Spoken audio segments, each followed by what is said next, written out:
Bismillahirrahmanirrahim. Assalamualaikum warahmatullahi wabarakatuh. Alhamdulillahi ala ihsanih wa syukru lahu ala taufiqihi wa amtinani. Asyhadu an la ilaha illallah wahdahu la syarika lahu ta'ziman li sya'nih wa asyhadu anna Muhammadan abduhu wa rasuluhu da'ila ridwanih. Allahumma salli alaihi wa ala alihi wa ashabihi wa ikhwanih. Hadirin dan hadirat yang dirahmati oleh Allah Subhanahu wa taala. Kita lanjutkan pembahasan kita dari kitab Riyadhus Shalihin karya Al-Imam An-Nawawi rahimahullahu taala. Kita sampai pada hadis berikutnya, hadis 1523, masih terkait dengan haramnya ghibah. Wa an Abi Hurairah radhiyallahu anhu, dari sahabat Abu Hurairah radhiyallahu anhu, anna Rasulullah sallallahu alaihi wasallam qaal, bahwasanya Rasulullah sallallahu alaihi wasallam bersabda, atadruna mal ghibatu? Tahukah kalian apa itu ghibah? Qalu Allahu wa rasuluhu a'lam. Mereka mengatakan, para sahabat menjawab, Allah dan Rasulnya yang lebih mengetahui. Qala, Rasulullah mengatakan, dzikruka akhaka bima yakrah, yaitu engkau menyebutkan tentang saudaramu apa yang dia tidak sukai. Qila, maka ditanyakan kepada Nabi, afara'aita in kana fi akhi ma aqul? Bagaimana menurut engkau ya Rasulullah jika apa yang aku ucapkan tentang saudaraku itu benar adanya? Qala in kana fihi ma taqul faqad iktabtahu.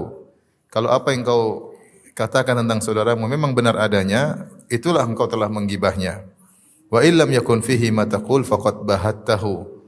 Kalau kau ternyata menyampaikan keburukan darinya yang tidak benar ada pada dirinya, maka kau telah berdosa atas namanya, buhtan. Hadis riwayat Muslim. Bapak dan Ibu yang rahmati Allah Subhanahu wa taala, hadis ini adalah dasar dalam definisi ghibah. Ghibah secara bahasa sudah kita jelaskan diambil dari ghaib, yaitu ketidakhadiran. Karena orang yang dighibah dia tidak hadir di depan. Kalau hadir di depan kita jelek-jelekan, namanya kita mencaci, sabbun ya, atau syatmun ya, mencaci maki. Nah, tapi kalau dia tidak hadir itu namanya apa? Ghibah. Makanya sudah kita sampaikan, disamakan seperti orang yang makan bangkai mayat saudaranya. Karena ketika saudaranya sudah mati, ketika dagingnya dicabik-cabik, dia tidak bisa membela diri. Sama ketika kita menceritakan keburukan saudara kita dan dia tidak hadir depan kita, itu namanya apa? Ghibah. Maka ketika Rasulullah SAW bertanya, atadruna mal ghibah? Tahukah kalian apa itu ghibah? Di antara adab para sahabat, mereka mengatakan Allahu wa rasuluhu a'lam. Allah dan Rasulnya yang lebih mengetahui. Kemudian Rasulullah SAW menjelaskan definisi ghibah secara syar'i. Ya, secara syar'i, dzikruka akhaka bima yakrah. Engkau menyebutkan tentang saudaramu yang dia tidak suka. Engkau menyebutkan tentang saudaramu yang dia tidak suka. Perhatikan di sini, Rasulullah menyebutkan definisi ghibah. Pertama, engkau menyebut tentang saudaramu, yaitu sesama muslim. Sama muslim. Oleh karenanya kalau statusnya masih muslim, kita sebutkan keburukannya, maka itu adalah ghibah. Adapun kalau dia bukan muslim, dia non muslim, dia kafir, maka tidak masuk dalam hukum ghibah. Tidak masuk dalam ghibah. Artinya kalau kita menggibah orang kafir tidak apa-apa. Kecuali ada kemudaratan atau dia punya saudara muslim yang tersinggung misalnya. Ya, tapi hukum asalnya tidak mengapa seorang menggibah non muslim ya. Kecuali tadi ternyata ada kemudaratan yang timbul atau ada saudaranya yang masih muslim yang tersakiti hatinya karena kita menggibah orang non muslim tersebut. Karena afanajal muslimina kal mujrimin, tentu hukumnya berbeda antara pelaku dosa dengan orang yang beriman. Tentunya tidak sama antara hukum orang non muslim dengan hukum apa? Muslim. Makanya di sini Rasulullah mengatakan dzikruka akhaka, saudaramu, yaitu saudaramu sesama muslim. Dan di sini ketika dikatakan muslim, maka mencakup semua orang yang muslim. Baik dia beriman dengan iman yang kuat atau dia bahkan seorang fasik. Seorang fasik tidak boleh kita gibahi, bahkan dia fasik. Kecuali dia memang boleh digibahi karena ada sebab-sebab. Seperti dia mujaharah bil maksiyah, dia terang-terangan melakukan maksiat, maka kita boleh gibahi dia pada maksiat yang dia terang-terangan tersebut. Ya. Adapun di luar itu tidak boleh. Misalnya dia bermaksiat, misalnya dia berzina atau dia minum khamar di depan umum, kita gibahin dia tidak apa-apa. Jadi terang-terangan. Tapi masalah kemaksiatan yang lain, mungkin masalah keluarganya, masalah dia di rumah enggak boleh.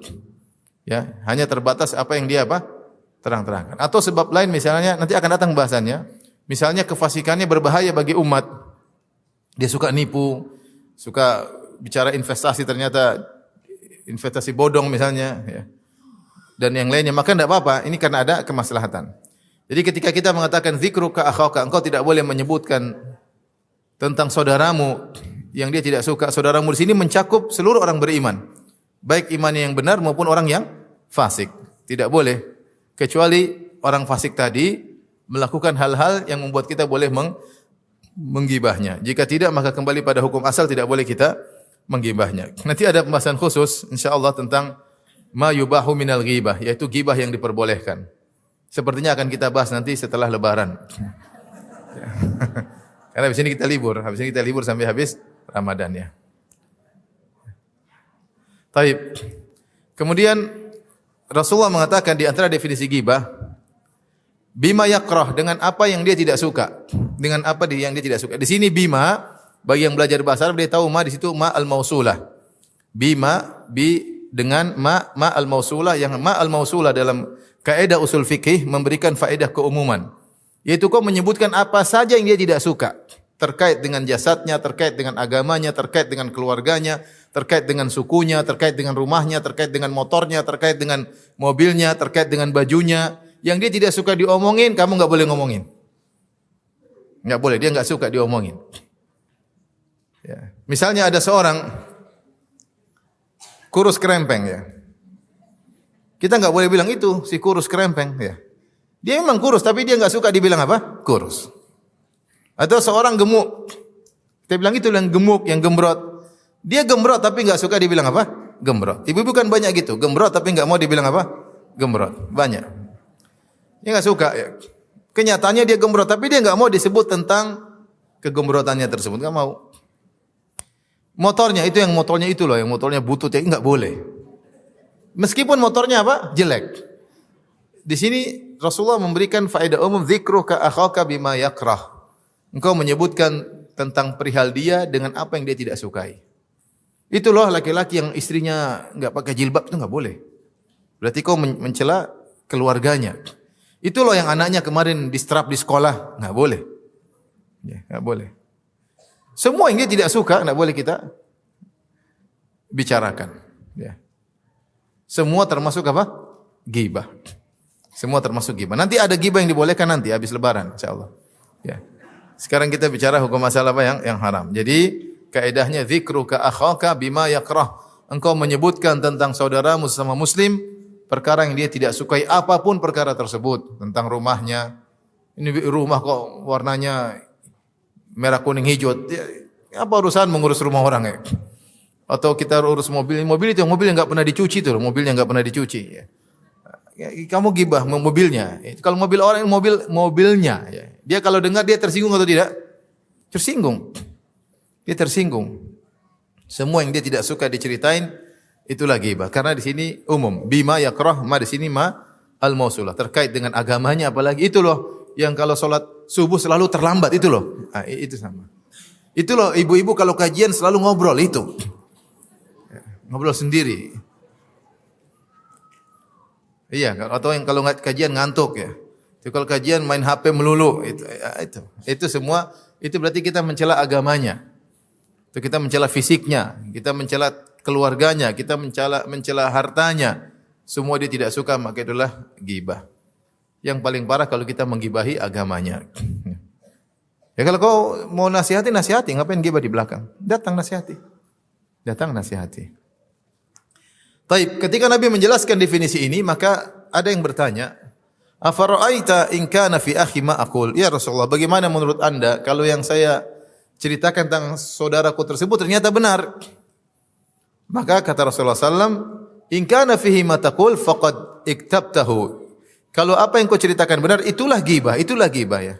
Karena sebagian orang kalau kita bilang, kamu jangan cerita begitu dong. Ini benar kok. Lah itu ghibah. Iya. Kalau salah, wa illam yakun fihi ma taqul, kalau tidak benar, maka kau telah melakukan buhtan, dusta. Lebih parah lagi, gibah plus dusta. Dalam Al-Qur'an Allah menyebutkan atau dalam masalah menukil berita ada 3 model ya. Ada namanya ghibah, ada namanya buhtan, ada namanya ifk. Ada namanya apa? Ifk. Kalau ghibah adalah menceritakan keburukan orang dia tidak hadir. Kalau buhtan adalah berdusta atas nama apa? Dia. Kalau ifk yaitu menyampaikan apapun tentang seorang tanpa mengeceknya dulu. Ya. Kalau buhtan dia sudah tahu bohong dia ngomongin. Itu namanya dusta. Kalau ifk seperti hadisatul ifk yang Allah sebutkan dalam surat An-Nur di mana sebagian kaum muslimin terbawa dengan isu yang disebarkan oleh Abdullah bin Ubay bin Salul yang menuduh Aisyah radhiyallahu anha berzina dengan Sofwan bin Mu'attal As-Sulami. Mereka begitu dengar berita mereka sampaikan. Itu disebut dengan apa? Ifk. Ini tiga-tiganya dilarang, ghibah atau buhtan atau ifk. Jadi kalau ghibah ceritakan kejelekan dan benar, saya ulangi, kalau ghibah menceritakan kejelekan saudara dan kejelekan tersebut benar adanya, nyata. Kalau buhtan menceritakan kejelekan saudara dan dia tahu itu dusta, dia ceritakan. Itu namanya apa? Buhtan. Kalau ifk, dia menceritakan kejelekan saudara tanpa dia cek dulu benar atau salah. Ternyata salah. Ternyata apa? Salah. Kalau buhtan dia sudah tahu salah tapi dia apa? Ngomongin. Paham Ibu-ibu? Ini tiga-tiganya dilarang.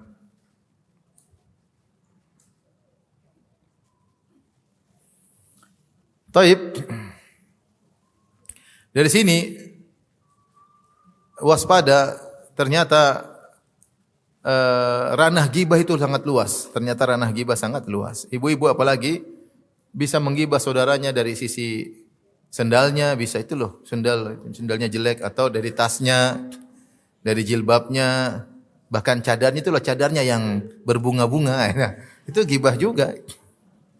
Jadi ranah gibah itu luas bagi ibu-ibu. Bagi bapak mungkin agak sempit, tapi kalau ibu-ibu ranah gibah itu apa? Luas. Maka seorang waspada jaga lisannya. Sebelum dia ngomong dia mikir dulu. Ini kalau diucapkan bagi saya di posisi dia, saya suka enggak? Kalau saya enggak suka itulah gibah. Kalau saya ngomongin dia terus saya di posisi dia, saya suka kira-kira enggak dia ngomongin seperti itu? Tentang cadar, tentang kacamatanya, tentang roknya, tentang bajunya, tentang jilbabnya, tentang sendalnya, tentang tasnya, tentang dompetnya, tentang sepatunya, tentang HP-nya, bisa jadi bahan gibah. Kalau saya enggak suka diomongin, itulah namanya gibah. Tapi kita lanjutkan hadis berikutnya, hadis 1524, wa an Abi Bakrah radhiyallahu taala anhu, dari Abi Bakrah radhiyallahu taala anhu, anna Rasulullah sallam qala fi khutbatihi yauman nahri bi Minan fi hajjatil wada'. Bahwasanya Rasulullah sallallahu alaihi wasallam berkhutbah di Yaumin Nahar. Yaumin Nahar tanggal 10 Zulhijjah.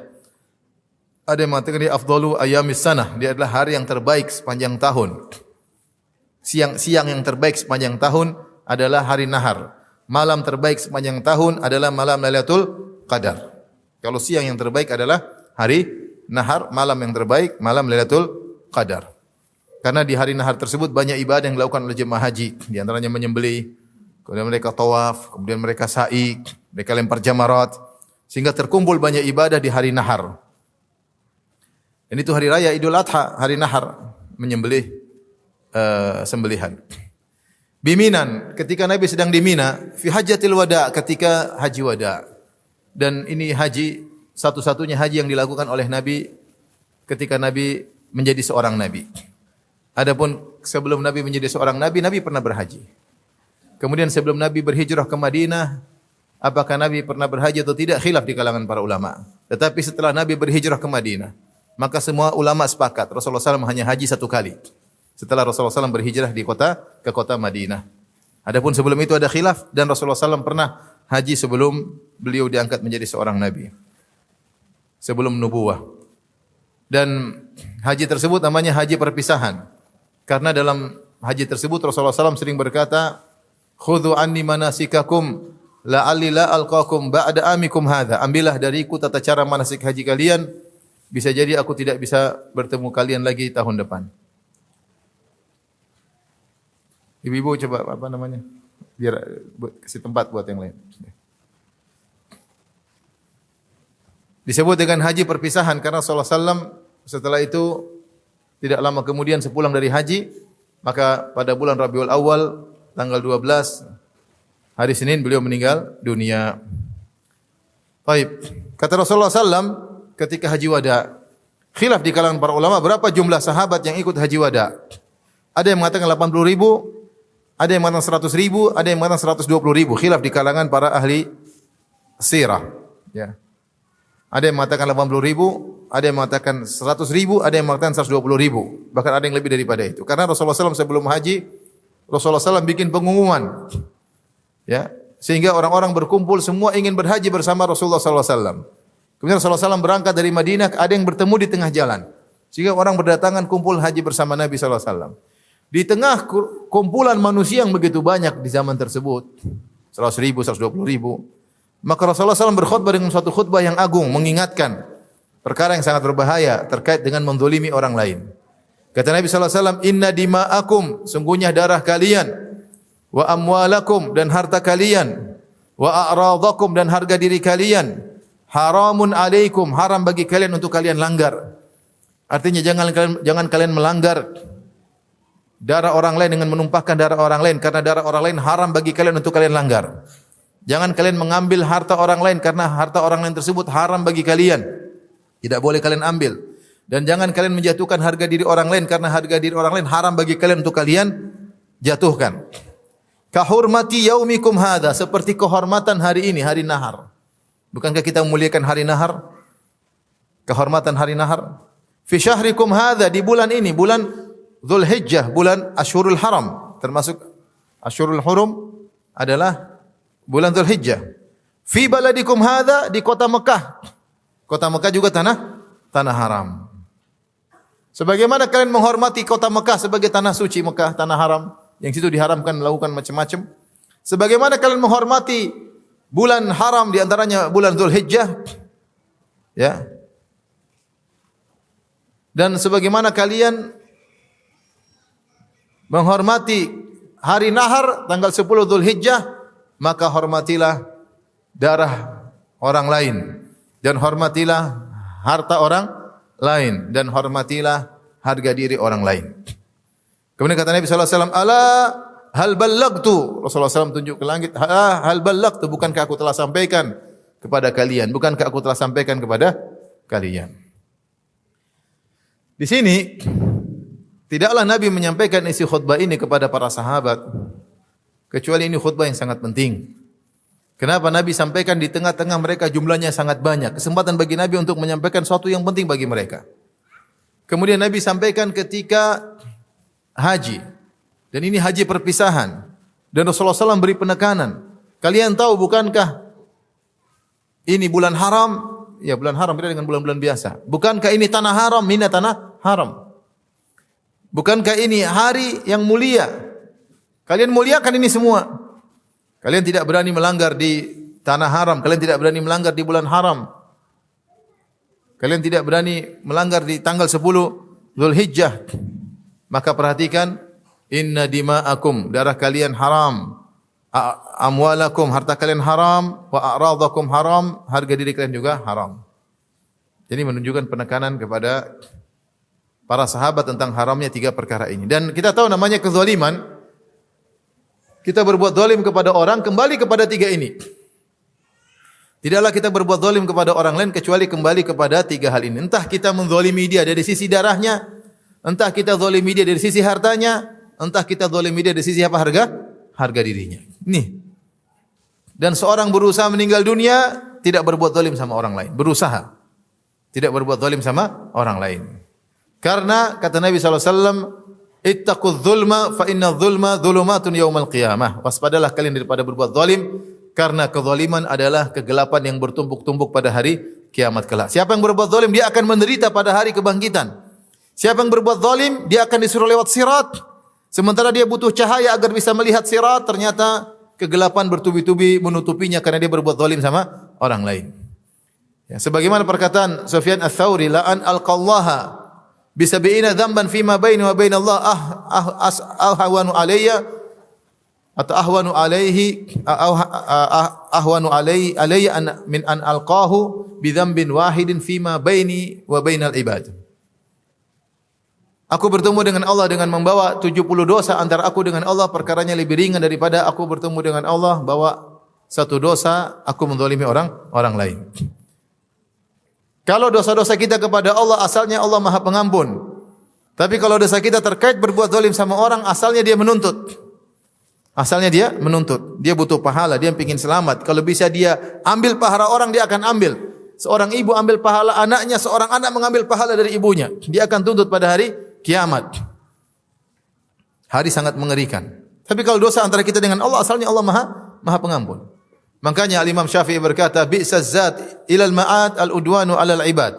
Seburuk-buruk bekal menuju hari kebangkitan adalah berbuat zalim kepada para hamba.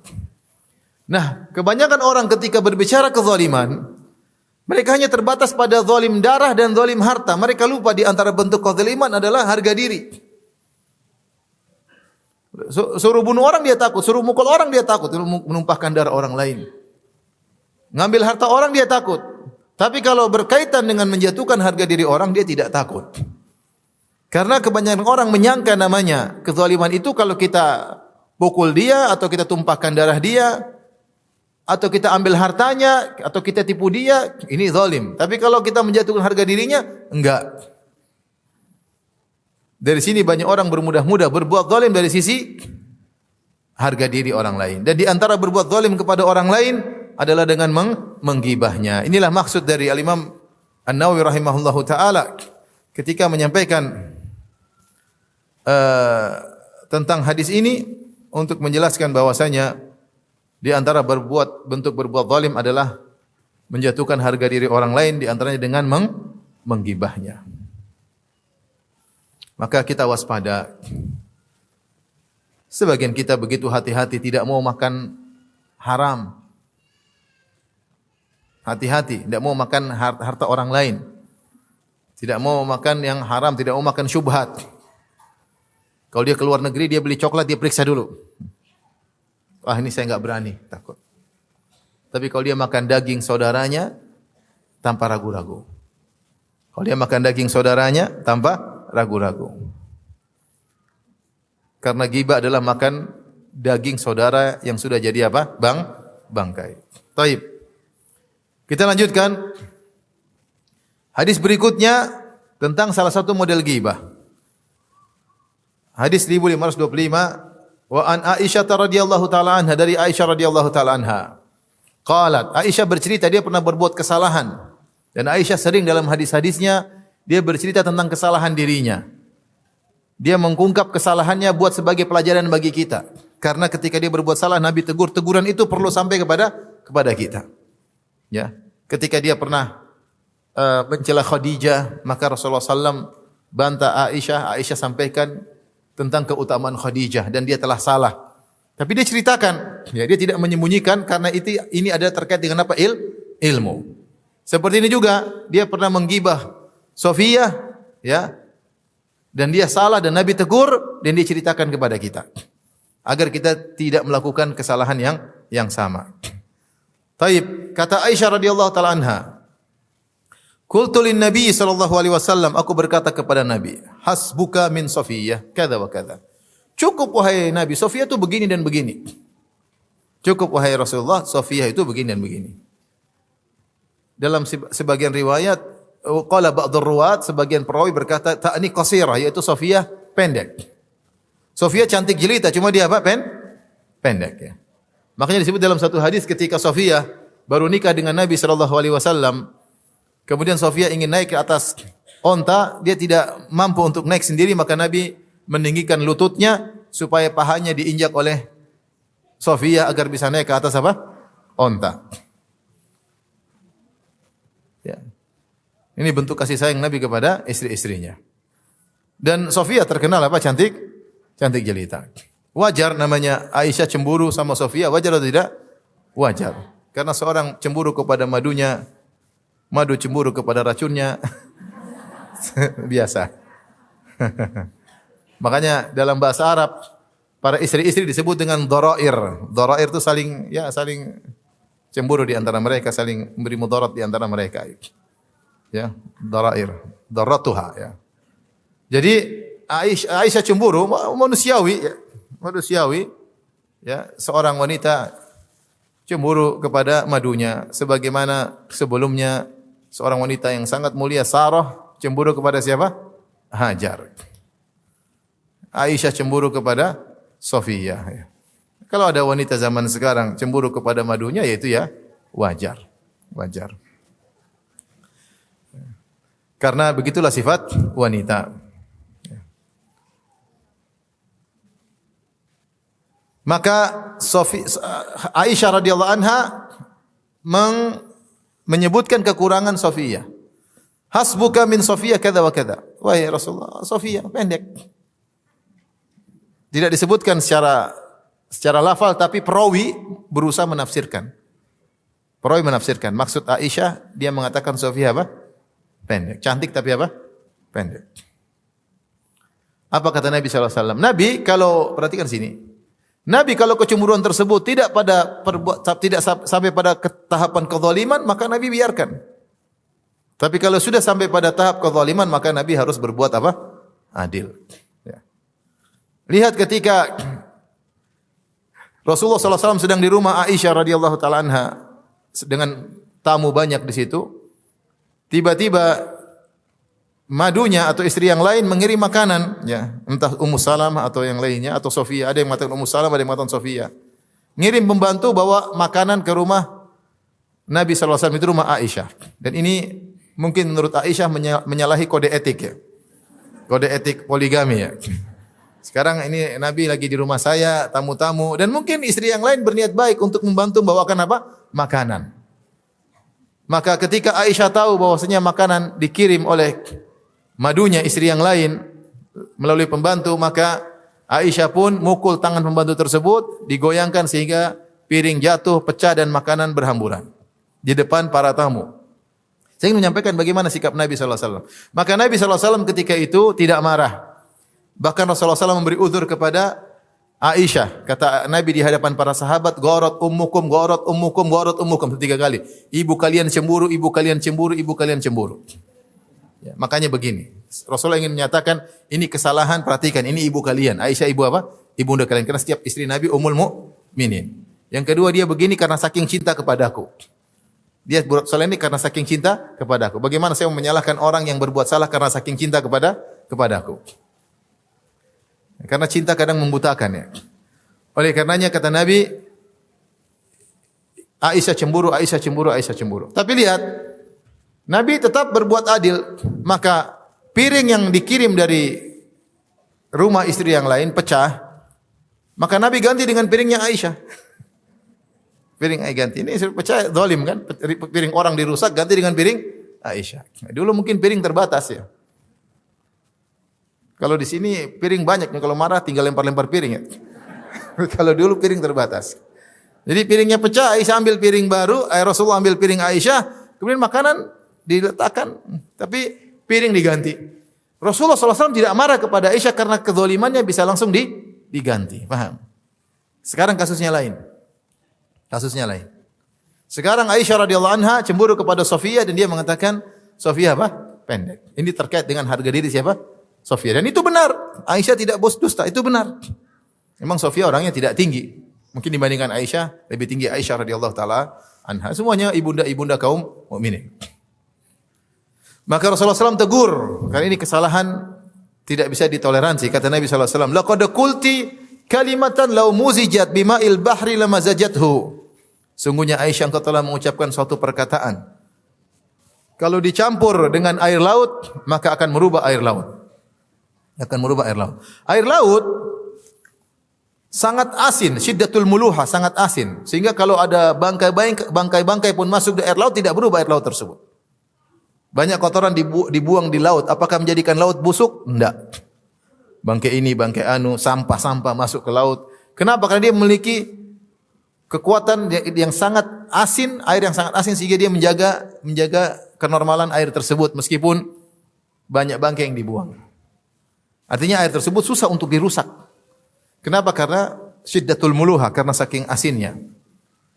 Tapi Nabi menggambarkan tentang bahayanya ghibah. Kata Nabi, laqad qulti kalimatan. Sungguh kau telah, wa Aisyah telah mengucapkan satu kata yang kalau dicampur dengan air laut akan merubah air laut. Artinya sangat busuk perkataan tersebut. Kalau bangkai anjing, bangkai babi dimasukkan di air laut tidak merubah air laut, perkataan itu yang kau ucapkan tentang Sofiyah bisa merubah apa? Air laut. Itu Rasulullah SAW memberi gambaran tentang buruknya apa? Ghibah. Dan ini dalil tentang jeleknya apa? Ghibah. Ya. Dan ini dalil bahwasanya ghibah terkait dengan fisik. Ghibah terkait dengan apa? Fisik. Ya. Itu loh yang pesek, nah itu. Itu loh yang kribo, itu loh yang ini semua fisik, ini adalah ghibah, enggak boleh. Dia tidak suka diceritakan demikian, maka jangan kita ceritakan. Kemudian Aisyah juga berkata, wa hakaitu lahu insanan faqala, aku pernah meniru-niru seseorang, mungkin cara jalannya, mungkin cara bicaranya, niru-niru bicara orang lain. Kemudian kata Nabi sallallahu alaihi wasallam, ma uhibbu anni hakaitu insanan wa inna li kadza wa kadza. Aku tidak suka aku meniru-niru seorang meskipun aku dikasih ini dan itu. Hadis riwayat Abu Daud dan Tirmidzi wa qala haditsun hasanun sahih. Di antara hal yang bisa merupakan ghibah, mungkin tidak ngomong tapi niru-niru. Juga ghibah ya. Niru-niru orang cara ngomongnya, cara jalannya dengan dalam rangka mengejek ya. Dalam rangka apa? Mengejek ya. Niru-niru suaranya dalam rangka apa? Mengejek. Artinya dia tidak suka kalau ditiru-tiru. Maka ini termasuk apa? Ghibah. Lain halnya kalau di depan dia dan dia suka, itu lain ceritanya. Tapi kalau dia enggak suka ditiru-tiru suaranya, ya. Ghibah atau bukan? Ghibah. Dia enggak suka ditiru cara jalannya. Ya. Dia enggak suka ditiru cara berpakaiannya. Dan itu ada kekurangan, misal cara berpakaian yang kekurangan. Ya, terus ditiru-tiru maka ini termasuk ghibah. Ini termasuk ghibah. Sampai Nabi mengatakan, aku tidak suka meniru-niru seseorang meskipun aku dikasih ini dan itu. Taib. Kata Al-Imam Nawawi rahimahullah ta'ala, wa ma'na mazajathu khalatathu mukhalatatan yataghayyaru biha ta'muhu aw rihuhu li shiddati nataniha wa qubhiha. Wa hadha min ablaghi zawajir anil ghibah. Maksud dari kalimat yang kau ucapkan Aisyah mencampur air laut, maksudnya kalimat tersebut mencampur air laut dengan campuran yang akhirnya merubah rasa air laut dan aroma air laut karena begitu busuknya perkataan tersebut dan begitu buruknya perkataan tersebut. Dan ini adalah ablag zawajir, yaitu larangan atau peringatan yang sangat keras dari bahaya ghibah. Qala Allah Ta'ala, wa ma yantiqu 'anil hawa in huwa illa wahyu yuha. Dan Rasulullah sallallahu alaihi wasallam itu tidak berkata dari hawa nafsunya, semuanya adalah wahyu dari Allah Subhanahu wa taala. Ini bahaya ghibah. Maka saya sempat ada pengajian, saya bilang ada orang yang baik tiap hari bersedekah, malam-malam dia salat malam, malam dia baca Quran, besok pagi dia gibah A, dia gibah B, dia gibah C, pagi-pagi dia bagi-bagi pahala. Pahala yang dia kumpulkan di malam hari, pagi-pagi dia bagi-bagi. Nanti siang juga dia bagi-bagi, nanti sore juga dia bagi-bagi. Gibah sehari 3 kali, baru bisa tentram ya. Malam-malam dia baca Quran, dia salat malam ya. Pagi dia gibah, siang dia gibah, malam dia gibah. Pagi bersedekah, siang bersedekah, malam juga bersedekah. Bagi-bagi pahala. Taib, berikutnya an Anas radhiyallahu taala anhu, dari Anas radhiyallahu anhu qala, dari sahabat Anas bin Malik radhiyallahu anhu, beliau berkata, qala Rasulullah sallallahu alaihi wasallam, tentang azab bagi orang yang ghibah. Qala Rasulullah sallallahu alaihi wasallam, Rasulullah SAW bersabda, lamma urija bi marartu bi qaumin lahum adfarun, tatkala aku diangkat ke langit. Itu dalam peristiwa Al-Isra wal Mi'raj. Al-Isra adalah perjalanan di malam hari. Isra Mi'raj adalah dua perjalanan. Al-Isra perjalanan di malam hari dari Masjidil Haram ke Masjidil apa? Aqsa. Subhanalladzi asra bi abdihi lailan minal Masjidil Haram ila Masjidil Aqsa. Ini Isra. Adapun Mi'raj dari Masjidil Aqsa ke Sidratul apa? Muntaha, yang Allah sebutkan dalam surat An-Najm, ya.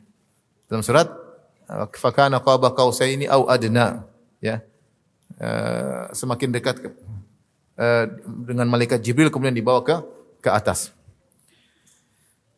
Kata Nabi SAW, "Lamma urija bi marartu bi qaumin lahum adfar." Ketika aku mi'raj, yaitu naik ke langit, aku melewati suatu kaum yang memiliki adfar min nuhas, yaitu kuku-kuku yang panjang yang terbuat dari tembaga.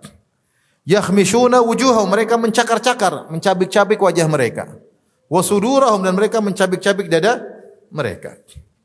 Faqultu mana ulai ya Jibril? Siapa mereka wahai Jibril? Kok mencabik-cabik wajah sendiri, mencabik-cabik tubuh sendiri? Qala haula'i alladziina ya'kuluna luhuman nas. Mereka itu orang-orang yang suka memakan daging orang lain, yaitu suka menggibah. Wa yaqauna fi a'radihim, dan mereka menjatuhkan harga diri orang lain. Rawahu Abu Daud. Ini di antara dalil yang sangat kuat yang menunjukkan bahwasanya ghibah adalah dosa besar. Kenapa? Karena di antara hukuman bagi orang yang ghibah, yang menjatuhkan harga diri orang lain, dia ada yang mengatakan ini azab kubur, ada yang mengatakan ini azab apa? Azab kubur. Rasulullah SAW diperlihatkan, karena ini di Mi'raj. Rasulullah melihat orang-orang yang sedang diazab. Ada yang mengatakan ini azab kubur, ada yang mengatakan azab di neraka. Rasulullah SAW melihatkan masa depan. Tapi intinya mereka diazab. Di antara bentuk azab adalah mereka dibuat kuku mereka dari logam yang tajam, kemudian mereka mencakar-cakar wajah mereka, dan mereka mencabik-cabik dada mereka. Sebabnya haula'il ladzina ya'kuluna luhuman nas, karena mereka makan daging manusia, itu ghibah. Wa yaqauna fi a'radihim, dan mereka menjatuhkan harga diri orang lain. Itu namanya ghibah. Wallahu a'lam bishawab. Kenapa hukumannya mencakar wajah, mencakar dada? Saya belum baca perkataan para ulama tentang hal ini. Biasanya al-jaza' min jinsil amal, balasan sesuai dengan perbuatan. Pasti ada kaitannya. Apakah karena mereka menjatuhkan harga diri orang lain sehingga mereka mencakar wajah karena harga diri berada di wajah seseorang? Itu tidak. Kalau wajahnya tercoreng, makanya kau telah mencoreng wajahnya. Maksudnya kau telah menjatuhkan harga apa? Dirinya. Bisa jadi demikian, karena dia mencoreng harga diri orang lain, maka hukumannya dia mencoreng wajahnya apa? Sendiri. Terus kenapa dia ada? Wallahu alam, saya juga belum menemukan pernyataan para ulama. Bisa jadi biasanya orang ghibah itu karena ada penyakit hatinya. Biasanya orang menggibah itu karena ada penyakit apa? Hatinya, entah hasad, dengki, ya. Tidak mau tersaingi, ya. Ingin ria, ya. Tampil sendiri, ya. Dan lain-lain. Ada penyakit hati biasanya orang-orang yang berghibah. Tapi intinya orang yang melakukan ghibah maka terjerumus dalam dosa besar. Hukumannya ngeri. Maka sebelum seorang menggibah, dia pikir, saya belum cerita keburukan orang lain, berarti kuku saya tumbuh satu. Buat apa? Cakar-cakar. Cerita ibu itu lagi, kukunya tumbuh apa? Mikir. Nah, ini sama aja saya siapin kuku tajam buat cakar kepala muka sendiri. Kalau saya ceritakan keburukan orang lain, berarti sama saja saya menyiapkan kuku yang tajam untuk merobek-robek dada sendiri. Waliyadzubillah. Maka seorang berfikir sebelum berbicara. Baik, hadis berikutnya tentang haramnya ghibah, ini hadis terakhir sepertinya tentang haramnya ghibah. An Abi Hurairah radhiyallahu taala anhu anna Rasulullah sallallahu alaihi wasallam qala, dari Abu Hurairah radhiyallahu anhu bahwasanya Rasulullah sallallahu bersabda, "Kullul muslim 'alal muslimi haramun damuhu wa maluhu wa irduhu." Setiap muslim haram bagi muslim yang lain, haram darahnya bagi orang lain, darah orang muslim haram bagi muslim yang lain, harta orang lain haram bagi muslim yang lain, harga diri seorang muslim haram bagi muslim yang lain. Maka seorang tidak boleh menghalalkan apa yang diharamkan oleh Allah Subhanahu wa taala.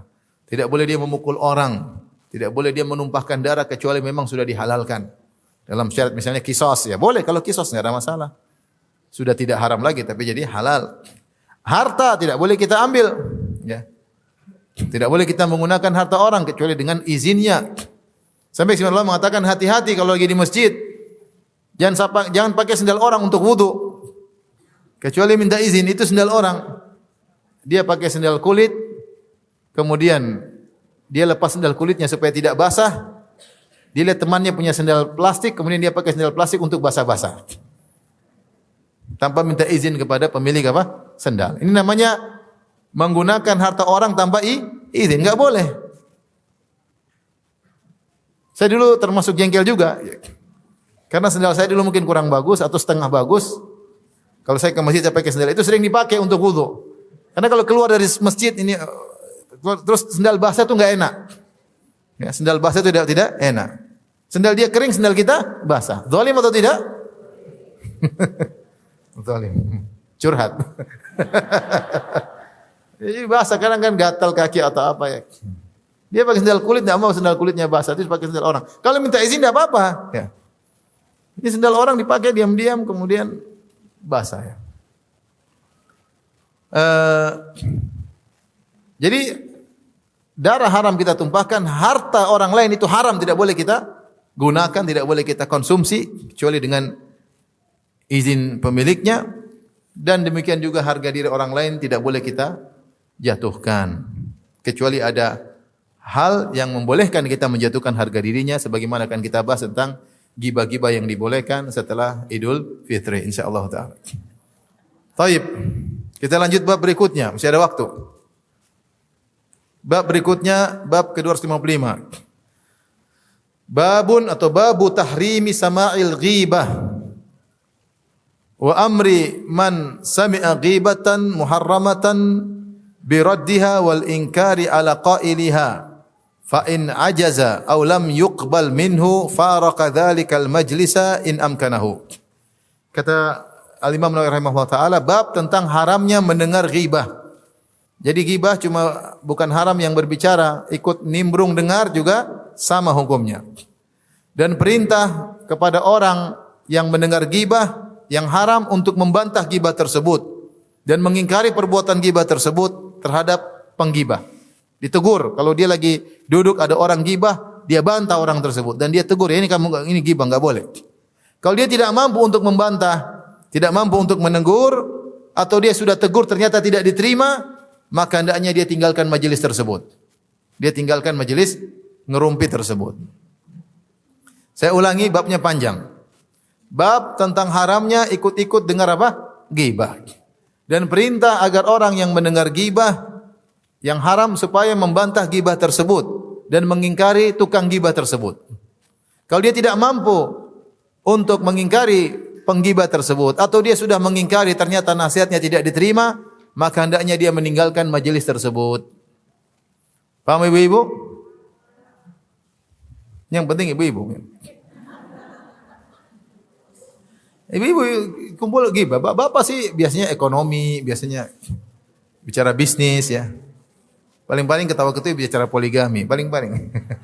Ibu-ibu ghibah sana, ghibah sini, ghibah sini, ghibah sana. Ketawa-ketiwi tapi takut biasanya. Taib, lihat, hati-hati karena ternyata dosa tentang ghibah itu bukan cuma seorang berbicara ghibah, dia ikut dengar juga dia mendapatkan dosa yang sama. Ini mengerikan. Dan ghibah terkadang terjadi di masjid, terkadang terjadi di masjid. Seseorang menceritakan kejelekan orang lain, kemudian dia tertawa, yang lain ikut tertawa. Tertawa ghibah, mengerikan. Ghibah berjamaah. Mengerikan. Kemudian Al-Imam Nawawi rahimahullah membawakan ayat-ayat dan dalil-dalil hadis-hadis tentang hal ini. Yang pertama, firman Allah Subhanahu wa taala, "Wa idza sami'ul lagwa a'radu anhu." Di antara ciri-ciri orang beriman, kalau mereka mendengarkan perkataan sia-sia maka mereka berpaling dari perkataan sia-sia tersebut. Wa idza sami'ul lagwa a'radu anhu. Perkataan sia-sia enggak ada manfaatnya.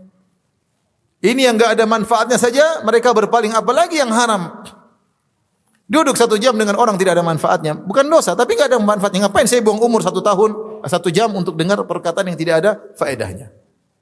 Yang tidak ada faedahnya saja mereka berpaling, orang beriman, karena mereka tahu umur ini berharga, waktu berharga. Tidak ada yang menghargai waktu seperti orang yang beriman. Mereka tidak mau buang umur mereka, waktu mereka dengan sia-sia. Di antara sifat mereka, kalau ada perkara yang sia-sia, mendengar perkara sia-sia mereka berpaling. Apalagi kalau perkataan atau suara-suara maksiat. Di antaranya suara-suara ghibah.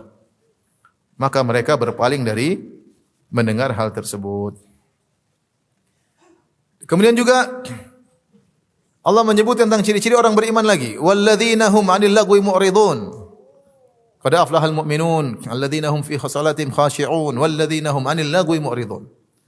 Sungguh beruntung orang-orang yang beriman. Apa ciri-ciri mereka? Yaitu orang-orang yang khusyuk dalam salatnya, orang-orang yang berpaling dari perbuatan sia-sia. Orang beriman harusnya seperti itu, sia-sia tinggalin. Enggak ada faedahnya. Saya duduk sini 1 jam, 2 jam. Apa faedahnya? Enggak ada. Hanya buang umur. Mending saya cari kegiatan yang lain. Ini kegiatan enggak ada faedahnya. Sejam 2 jam ngapain? Mending saya cari kegiatan lain yang bermanfaat untuk dunia saya atau untuk apa? Akhirat saya. Orang beriman tidak buang-buang umurnya. Masih ingat ibu-ibu, hati-hati jangan buang-buang umur. Apalagi umur ibu-ibu sudah tidak banyak lagi kan. Sudah mulai tua, rambut sudah mulai putih, wajah mulai keriput ya. Ke salon pun tidak merubah. Tidak signifikannya gitu-gitu aja. Seminggu sudah balik lagi, keriput kembali. Sudah gitu masih buang-buang umur, sayang. Sudah begitu masih buang-buang umur, sayang. Terus kapan mau jadi orang beriman yang sesungguhnya? Di antara ciri orang beriman, qad aflahal mu'minun alladzina hum fi salatihim khashi'un walladzina hum 'anil lagwi mu'ridun. Sungguh beruntung orang-orang yang beriman yang mereka khusyuk dalam salatnya dan mereka berpaling dari perbuatan yang sia-sia. Kemudian Allah juga berfirman. Ini semua dalil disebut oleh Imam Nawawi rahimahullahu taala tentang tidak boleh ikut-ikut majelis ghibah. Dan di antara perbuatan sia-sia adalah majelis ghibah.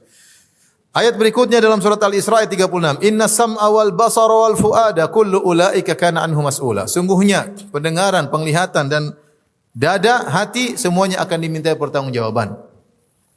Semua diminta pertanggungjawaban, bukan cuma perkataan. Isi hati juga diminta pertanggungjawaban. Niat yang buruk, hasad, dengki, sombong akan diminta pertanggungjawaban. Penglihatan, inna sam'a wal basara, penglihatan juga akan diminta pertanggungjawaban. Di antaranya inna sam'a, pendengaran. Bukan kita enak, saya punya telinga, saya mau dengar apa saja. Oh, enggak bisa, ada aturannya. Kau enggak boleh dengar sembarangan. Kau enggak boleh melihat, ini mata saya mau lihat apa saja, enggak bisa. Ini hati saya, mau saya isi sombong, mau saya dengki, mau saya hasad, enggak bisa. Ada pertanggungjawabannya. Nikmat tersebut gunakan untuk bertakwa kepada Allah, bukan untuk bermaksiat kepada Allah Subhanahu wa taala. Ya. Di antaranya pendengaran akan diminta pertanggungjawaban. Kalau kamu duduk dengar majelis ghibah, maka dia bilang majelis paling nikmat majelis ghibah. Orang duduk dengar ghibah, oh ini ghibah A, ghibah wah, itu senang. Ini banyak di berita-berita medsos, majelis apa? Ghibah. Menarik atau tidak ibu-ibu? Menarik. Jangan pura-pura enggak tahu. majelis menarik. Ini bahaya, ingat yang dosa bukan yang ghibah doang, tapi yang ikut apa? Dengerin. Dan itu akan diminta pertanggungjawaban oleh Allah Subhanahu wa taala. Baik, ayat berikutnya yang benar-benar terkait dengan hal ini. Wa idza ra'aital ladzina yakhuduna fi ayatina fa'rid anhum hatta yakhudu fi haditsin ghairi. Dan jika engkau melihat orang-orang mengolok-olok ayat-ayat kami, itu bermaksiat di antaranya, maka tinggalkanlah mereka sampai mereka mengganti pembahasan dengan pembahasan yang lain. Wa imma yunsiyannaka syaitanu, kalau syaitan buat kau lupa ternyata kau ikut dengar, fala taq'ud ba'da dzikra ma'al qaumidz zalimin, maka jika kau sudah ingat jangan duduk lagi di situ bersama orang-orang zalim, pergi. Karena seorang terkadang dengar ghibah dia lupa, wih kok begitu, ini ghibah ya, pergi. Namanya syaitan terkadang membuat kita apa? Lupa. Segera kita istighfar, kemudian kita tinggalkan majelis tersebut. Jangan terbawa, segera tinggalkan majelis tersebut. Ikhwan dan akhwat yang dirahmati Allah Subhanahu wa taala, ya. Sesungguhnya sebab-sebab terjadinya ghibah banyak. Disebutkan Al-Ghazali dalam Ihya Ulumuddin tentang sebab-sebab orang berbuat ghibah. Di antaranya orang berbuat ghibah karena hasad. Dia hasad sama orang, dia ceritakan kejelekan orang lain tersebut. Kenapa dia hasad? Dia merasa tersaingi. Dalam banyak hal, dalam perdagangannya, dalam sekolahnya mungkin dalam dakwahnya, dalam dia enggak suka sama orang. Dia hasad, dia ceritakan kejelekan apa? Orang. Kenapa dia berbuat ghibah? Karena apa? Hasad. Di antara yang paling parah, melakukan ghibah karena riya. Ini disebutkan oleh Syekhul Islam Ibnu Taimiyah dalam Majmu' Fatawa. Dia melakukan ghibah karena riya. Artinya apa? Dia ingin menonjolkan diri dengan menjatuhkan orang lain. Ini ghibah plus riya, bahaya. Seperti bagaimana contohnya? Misalnya dia mengatakan begini, si fulan itu enggak pernah saya lihat dia salat subuh. Maksudnya dia ingin bilang saya selalu salat subuh. Cuma dia mengorbankan orang lain. Kalau dia bilang saya selalu salat subuh berjamaah, maka terkesan riya. Supaya tidak kelihatan riyanya, dia bilang apa? Itu si fulan enggak pernah kelihatan di masjid kalau salat subuh. Apa yang dipahami oleh para pendengar? Bahwasanya kalau dia selalu salat subuh di masjid. Paham? Ini namanya riya. Ini ghibah plus riya. Ini ghibah yang paling buruk, menggabungkan antara ghibah dan riya. Atau dia mengatakan si fulan itu pelit banget. Masa sedekah cuma kasih 100.000 misalnya. Orang mendengar, kalau ente berapa? Ya. Saya 1 juta mungkin. Tapi dia enggak bilang saya sedekah 1 juta. Tapi dia mengejek orang yang bersedekah dengan nilai yang sedikit. Dengan tujuan untuk menaikkan dirinya. Ini diantara contoh sebab orang bergibah. Karena ingin riya, ingin menampilkan dirinya dengan menjatuhkan orang lain. Ini antara sebab gibah. Di antara sebab gibah, ya. Terkadang sebagai bumbu pembicaraan, apa namanya istilah kita apa? Sebagai apa? Pemanis majelis, ya. Apa bahasa kita? Mengapa? Bumbu ini, ya. Bumbu majelis, ya. Ngobrol-ngobrol, gimana gini, ya. Jadi sebab gibah kalau nggak salah ada 8 atau banyak. Banyak sebab-sebab gibah. Itu di antara sebab-sebab gibah yang sering terjadi. Duduk diam-diam enggak ada kerja, gimana si fulanah? Oh ya itu biar enak ada pembicaraan. Enggak tahu mau ngomong apa. Akhirnya ngomongin keburukan apa orang lain. Di antara sebab ghibah adalah ujub terhadap diri sendiri. Melihat orang berbuat salah, dia sebutkan kesalahannya. Dia lupa bahwasanya aibnya juga banyak. Dia tidak memberi uzur kepada orang tersebut. Dia sebut kesalahannya di majelis, dia lupa. Dia juga kesalahannya banyak. Dia ujub, merasa dirinya enggak punya salah, sehingga dia menggibah orang lain. Ini semua sebab-sebab ghibah. Nah, di antara sebab utama ikut mendengar majelis ghibah adalah enggak enak sama yang tukang ghibah. Di antara sebab utama kita ikut dengar majelis ghibah karena enggak enak sama yang tukang apa? Ghibah. Lagi duduk kemudian cerita, ibu itu gini-gini. Aduh, gimana ini ghibah nih, gimana nih? Tapi duduk aja, mau tegur enggak enak.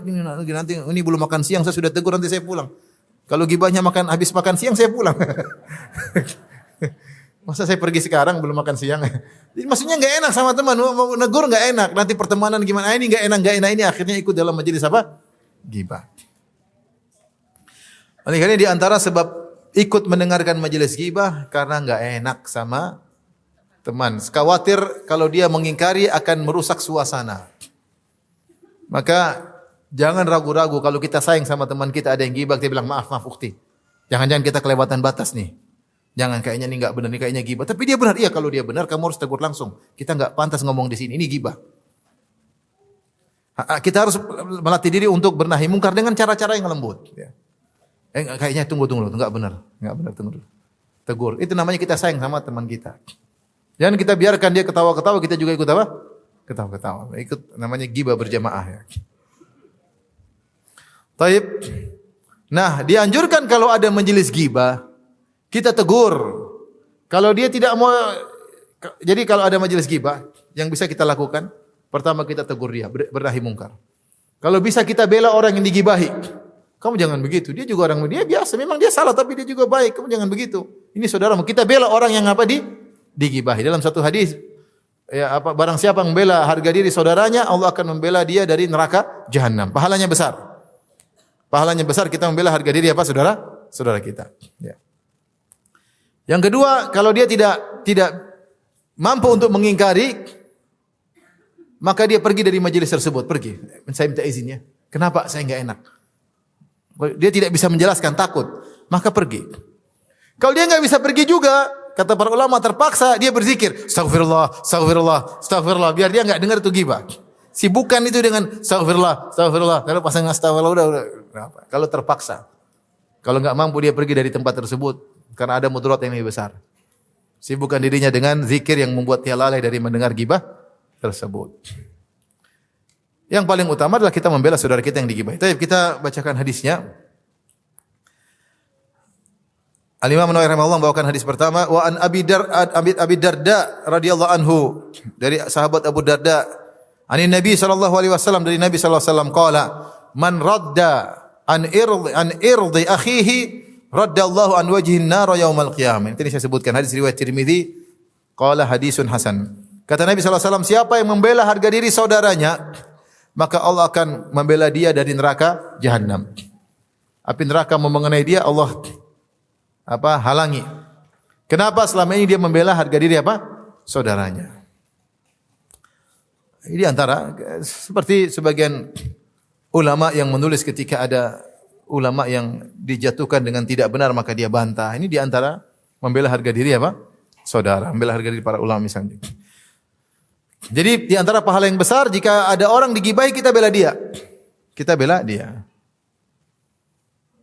Di antaranya kita bilang, ya akhi, memang jangan begitu dong. Ini kita sama muslim, dia juga baik. Emang kamu enggak punya dia juga punya kebaikan. Jangan kau hanya ingat kesalahannya saja. Memang dia begitu, memang dia taruhlah dia salah, tapi apa pantas ngomong di sini kita. Itu namanya kita bela dia. Kita akan dibela oleh Allah pada hari kiamat kelak. Hadis yang berikutnya, wa an Atban bin Malik radhiyallahu taala anhu fi hadithihi tawil al-masyhur alladhi taqaddama fi bab ar-raja qala. Hadis yang pernah lalu dalam bab raja, qama an-nabiy sallallahu alaihi wasallam yusalli. Nabi sallallahu alaihi wasallam salat. Faqala, kemudian Nabi berkata, aina Malik ibnu Dukhshum? Kata Nabi, mana Malik ibnu Dukhshum? Faqala rajulun, ada seorang laki berkata, dzalika munafiqun. Ya Rasulullah, Malik bin Dukhshum munafik. La yuhibbullaha wa rasulah. Dia tidak cinta kepada Allah dan Rasulnya. Faqala Nabi sallallahu alaihi wasallam, Nabi tegur ketika ada orang yang mencela Malik bin Dukhshum karena tidak muncul dengan dituduh tidak cinta kepada Allah dan Rasulnya, maka Nabi tegur, Nabi membela, kata Nabi, la taqul dzalik. Jangan kau katakan demikian. Memang dia ada kesalahan, tapi jangan kau ngomong dia. Jangan kau ngomong demikian, bilang dia munafik. Ala tarahu qad qala la ilaha illallah. Ya batagi bidzalika wajh Allah. Tidakkah engkau melihat Malik bin Dukhshum telah mengucapkan la ilaha illallah, yang dia mengucapkannya karena mencari wajah Allah, ikhlas. Wa inna Allah qad harrama 'alan nari man qala la ilaha illallah yabtaghi bidzalika wajh Allah. Sungguhnya Allah telah mengharamkan atas neraka untuk membakar orang yang mengucapkan la ilaha illallah ikhlas karena mencari wajah Allah Subhanahu wa taala. Muttafaqun alaih. Ya. Hadis riwayat Bukhari dan riwayat Muslim. Sini Nabi sallallahu alaihi wasallam membela Malik bin Dukhshum meskipun dia melakukan kesalahan, tapi Nabi mengatakan, jangan kau bilang dia munafik. Bukankah dia mengucapkan la ilaha illallah? Bukankah dia ikhlas ketika mengucapkannya? Bukankah Allah telah menyatakan bahwasanya sungguhnya Allah, bukankah Allah telah mengharamkan neraka untuk membakar orang yang mengucapkan la ilaha illallah karena ikhlas? Kemudian kata Nawawi rahimahullah, wa itban bi kasril ain. Itban alal masyhur wa hukiya dhammuha, bisa dibaca itban, bisa dibaca utban. Ya. Wa dukhshum bi dhammid dal wa iskanil kha, itu dukhshum. Wa dhammi shin, dukhshum. Baik, ini sekedar harakat yang dijelaskan oleh Imam Nawawi rahimahullah taala. Hadis berikutnya, wa an Ka'b bin Malik radhiyallahu anhu fi hadithi tawil fi qissati taubatihi wa qad sabaqa fi bab taubah. Demikian juga Imam Nawawi rahimahullah berdalil dengan kisah Ka'b bin Malik. Hadisnya sudah disampaikan di awal-awal kitab Riyadhus Shalihin tentang bab taubah, hadis yang sangat panjang. Di antaranya dalam hadis yang panjang tersebut, ketika Nabi sudah sampai di Tabuk dan Ka'b bin Malik tidak ikut perang. Jadi para sahabat berangkat sekitar 30.000 orang, Ka'b bin Malik sedang sibuk sehingga dia tidak ikut perang. Dan itu perjalanan dari Madinah menuju Tabuk jauh, karena 700 kilo dari Madinah menuju Tabuk 700 kilo. Sampai di sana, sampai di Tabuk, Rasulullah sedang duduk. Rasulullah SAW huwa jalisun fil qaum. Rasulullah SAW sedang duduk bersama para sahabat di Tabuk. Rasulullah SAW bertanya, ma fa'ala Ka'b bin Malik? Bagaimana kabar Ka'b bin Malik? Apa kabarnya Ka'b bin Malik? Itu apa yang sedang dilakukannya? Faqala rajulun min Bani Salimah. Maka ada seorang dari Bani Salimah yang menggibah Ka'b bin Malik. Maka dia berkata, ya Rasulullah, habasahu burdahu wa nadharu fi itfaihi. Ya Rasulullah, dia sibuk dengan kainnya yang indah. Kain yang indah membuat dia terhalangi dari berjihad bersama kita. Wa nadharu fi itfaihi, dan dia sibuk melihat dua sisinya, maksudnya dia ujub dengan dirinya. Dan Ka'b bin Malik memang tersibukan ya, sehingga dia lupa, tidak sempat untuk dia bilang nanti, akhirnya dia tidak berperang. Dan perkataan orang ini ada sisi benarnya, ada sisi salahnya. Tapi intinya dia menggibah siapa? Ka'b bin Malik. Dia mengatakan dia tidak perang karena sibuk ngurusi bajunya yang indah dan ujub dengan dirinya. Maka ketika itu Mu'adz bin Jabal membantah radhiyallahu anhu. Faqala lahu Mu'adz bin Jabal. Mu'adz bin Jabal radhiyallahu anhu berkata, "Bi'sa ma qulta." Sungguh buruk perkataanmu. Ini juga di antara adab Mu'adz. Mu'adz berkata, "Kamu perkataanmu yang buruk. Kamu oke, tapi perkataanmu ini buruk." Dia menghukumi perkataannya. Bi'sa ma qulta, sungguh buruk apa yang kau ucapkan. Wallahi ya Rasulullah, ma alimna alaihi illa khairan. Demi Allah ya Rasulullah, kami tidak mengetahui dari Ka'ab bin Malik kecuali kebaikan. Fasakata Rasulullah sallallahu alaihi wasallam. Maka Rasulullah SAW pun terdiam. Ya. Hadis ini menjelaskan bagaimana disunnahkan seorang ketika ada saudaranya digibah, maka dia membela. Tidak harus membela, artinya bisa saja gibah tersebut memang benar. Jangan dia bilang, oh tidak begitu. Enggak, dia sisi yang lain. Dia orang baik, jangan begitu kamu. Kamu tidak boleh ungkapin keburukannya. Dia orang baik, artinya dibela. Dan siapa yang bela dia dapat pahala. Jadi ketika ada majelis gibah, yang pertama kita lakukan adalah membela. Kalau memang bisa kita bela. Kalau kita tidak bisa bela, kita ingkari. Ini gibah. Kalau dia dengarkan, alhamdulillah, maka gibah pun berhenti. Kalau dia tidak bisa dengar, maka kita harus tinggalkan majelis gibah tersebut. Kalau kita enggak mampu tinggalkan majelis gibah tersebut, maka kita sibukkan diri kita dengan berzikir kepada Allah Subhanahu wa taala agar kita selamat dari dosa gibah dengan ikut-ikut gibah. Contohnya kita di rumah bersama ibu, bersama ayah, bersama anak-anak, bersama keluarga. Tahu-tahu ada yang putar televisi isinya kabar gibah. Maka yang bisa kita lakukan matikan TV itu. Paham? Ini berita apa? Gibah. Matikan. Dia ada bentuk di antara kita merubah majelis tersebut dari majelis gibah menjadi tidak majelis gibah. Tapi bab berikutnya bab ma yubahu minal ghibah, perkara-perkara yang dibolehkan dari ghibah. Apa sih ghibah yang dibolehkan? Nanti kita tunda sampai habis lebaran. Insyaallah taala. Tapi demikian saja Bapak dan Ibu yang rahmatillah subhanahu wa taala. Insyaallah kita lanjutkan di kesempatan yang lain. Kurang lebihnya saya mohon maaf. Subhanakallah bihamdik asyhadu an la ilaha illa anta astaghfiruka wa atubu ilaik. Assalamualaikum warahmatullahi wabarakatuh.